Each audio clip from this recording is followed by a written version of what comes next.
नमस्ते. मैत्री बोधच्या परिवर्तनाच्या शाळेत आपल्या सगळ्यांचं स्वागत आहे. आज आपण शिकणार आहोत, की आपल्याला आयुष्यात जेव्हा अडचणींचा सामना करावा लागतो, सामोरं जावं लागतं, तेव्हा काय करायचं? कसं करायचं? कारण की खूपदा असा प्रश्न येतो, की दादाश्रीजी आम्ही चांगले व्यक्ती आहोत, गुणी व्यक्ती आहोत, आम्ही पुण्य करतो, लोकांची मदत करतो, तरी सुद्धा आमच्या जीवनात इतका त्रास का? अडचणी का? आणि आहेत तर मग ते कसं आपण सॉल्व्ह करू आणि पुढे जाऊ? तर हे तुम्हाला माहीत आहे की खूपच एक नॉर्मल क्वेश्चन, पण सगळ्यांनाच हा प्रश्न येतच असतो. खूप त्रास आहे, चांगलं करूनही वाईटच होतंय. मग काय करायचं जीवनात? कसं पुढे जावं? तर आज तुम्हाला मी काही गोष्टी सांगेन, की जेणेकरून तुम्हाला त्याचा लगेच अनुभव बघायला मिळेल, की जेव्हा खूपच अडचण असते किंवा परिस्थिती फारच बिकट आहे, त्यावेळेस नेमकं आपल्याला काय करायचं हे आपण आता समजून घेऊ. सगळ्यात सुरुवातीला हे इतकं समजा तुम्ही, की तुम्ही कितीही चांगले व्यक्ती असाल, वाईट व्यक्ती असाल, जे होणार आहे जीवनात ते होणारच आहे.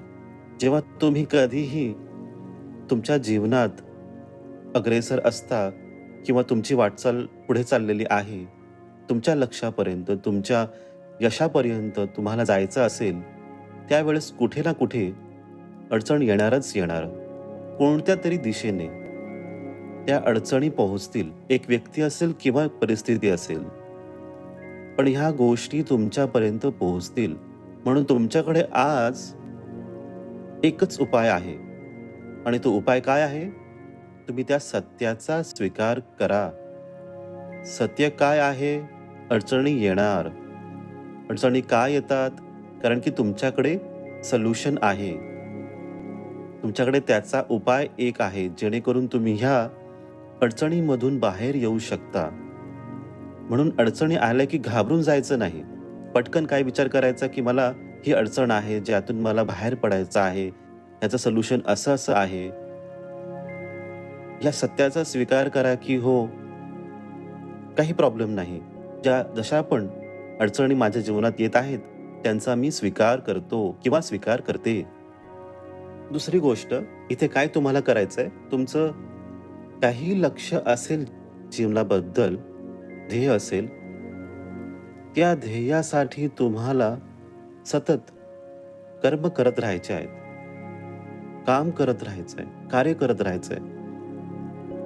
कशा प्रकारचेही तुमचं काम असू दे, पण सतत तुम्ही कर्म करत राहा. तुमचं काम थांबवू नका. खूप महत्वाचं आहे आणि हे करत असताना लक्षात ठेवा, की तुम्ही एक एक ना एक सूत्र समजा तुम्ही ह्याला, की तुमच्या कर्मांना दिशा द्यायची असेल, तर तुमच्या कर्मांना तुम्ही तुमच्या बुद्धीबरोबर बांधून ठेवा. जसं आपण गाय खुंटीला बांधून ठेवतो, तसंच तुम्ही तुमच्या कर्मांना, तुमच्या बुद्धीला बांधून ठेवा आणि बुद्धीला तुमच्या ध्येयाबरोबर बांधून ठेवा. हे तुम्ही जर असं कराल, कुठेही तुम्हाला येणारी जी अडचण आहे, तुमची प्रगती थांबवू शकणार नाही. साधं, सरळ, सोपं समीकरण आहे. तुमचे कर्म, तुमची बुद्धी आणि तुमचा ध्येय, हे तिघेही एकमेकांना बांधून ठेवा आणि बघा किती सोपं होऊन जाईल सगळं. आणि तिसरी गोष्ट महत्त्वाची, जी तुम्हाला सगळ्यांना समजून घ्यावीच लागेल आज, प्रत्येक घडणारी गोष्ट किंवा परिस्थिती तुमच्यासाठीच आहे असं नाहीये. म्हणून तुम्ही त्या गोष्टीला पर्सनली घेऊ नका. माझ्या बाबतीतच झालं, माझ्याबद्दलच बोलले, मलाच टोचून सांगितलं, असं तुम्ही तिकडे पाहू नका. सगळ्यांसाठी तुम्ही महत्त्वपूर्ण नाही आहात. तुमच्यासाठी तुम्हीच महत्त्वपूर्ण आहात. त्याच्यामुळे प्रत्येक गोष्टींना सिरियसली घेऊ नका. ज्या गोष्टी घडणार आहेत, त्या घडतीलच घडतील. प्रत्येक गोष्टीमध्ये तुम्हीच आहात का? तर नाही. तर त्या गोष्टींपासून मोकळे व्हा. भावनांपासून मोकळे व्हा आणि तुमची कर्म करत राहा. आज आपण ह्या 3 ज्या गोष्टी शिकलो म्हणजे पहिली गोष्ट स्वीकार करा सत्याचा, दुसरी गोष्ट कर्म करत राहा आणि तिसरी गोष्ट तुम्ही प्रत्येक गोष्टींना व्यक्तिगत स्तरावरती पाहू नका.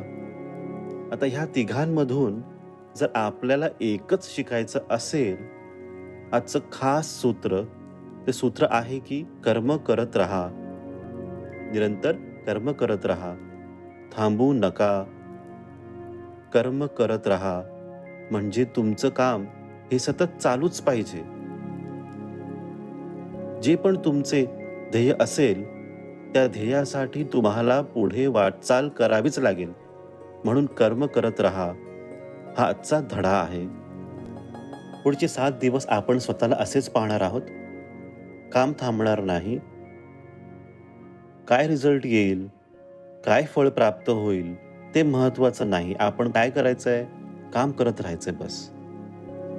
हाच एक चांगला विचार आपण ह्या आठवड्यात सगळेजण आपण फॉलो करणार आहोत. आणि तुम्हाला काही प्रश्न असतील, काही शंका असतील तर नक्कीच विचारा.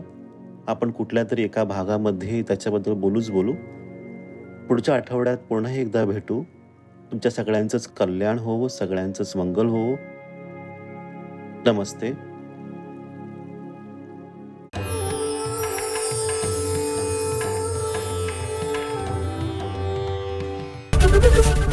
एबीपी माझा, उघडा डोळे बघा नीट.